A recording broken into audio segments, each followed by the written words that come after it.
Good morning friends, welcome time to time story blog. তো তোমরা সবাই কেমন আছো? আশা করি খুব খুব খুব ভালো আছো। তা ভুতুম পাখির আজ এক্সাম শেষ, দেখো আজ এক্সাম শেষ হয়ে যাবে, ও চলে যাবে হলো মামা বাড়ি। কিরকম অনুভূতি মামা বাড়ি যাওয়ার বলে দে। ওই দেখো ভালো বলছে। আর আমি পুজো দিয়ে চলে এসেছি, এখন বাজে হলো 7টা 15। আর দেখো এখানে রান্না বসিয়ে দিয়েছি, এখানে ভাত হয়ে গিয়েছে, এখানে কড়াই বসিয়ে দিয়েছি, কড়াইতে তেল দিব। আর এখানে চা খাবো, চা হচ্ছে। এখানে হয়ে গিয়েছে ভাত, ভাতটাকে ঠিক করতে হবে।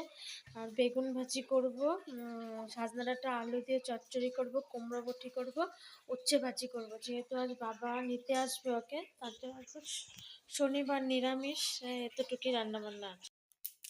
তো দেখো গাইস, এখন বাজে হলো 3টে, ছেলেকে গাড়িতে উঠিয়ে দিয়ে আসলাম, ও চলে গেল। ঘরটা একদম ফাঁকা ফাঁকা লাগছে, এখানে একটু ফাঁকাই লাগবে। তরমুজটা কেটে দিয়ে দিলাম, তরমুজটা ঘরে খাওয়া হয়নি, আদা কেটে আমি রেখে দিলাম, ওদেরকে আদা দিয়ে দিলাম। তো ফ্রেন্ডস দেখো, আমি চা নিয়ে বসে পড়েছি, এখন বাজে হলো 6টা 10, সন্ধ্যা হয়ে গিয়েছে। চা খাবো, এখানে মুড়ি নিয়েছি, চানাচুর নিয়েছি, বিস্কুট নিয়েছি, চা নিয়েছি। অন্যদিন চা দুটো থাকে, চা না কফি থাকে বা কি থাকে, হরলিক্স থাকে। আজ আমি একাই খাবো, ছেলে তো নাই, তাই আমি চা খেয়ে নিই, পরে দেখি আর কি আনে, কি খাবো। তো চলো দেখাই আজ কি কি আনলো। আজ তো ছেলে নেই, দেখো বিছানাটা ফাঁকা, ও সবসময় এখানেই থাকে, ও নাই তাই বিছানাটা ফাঁকা হয়ে আছে।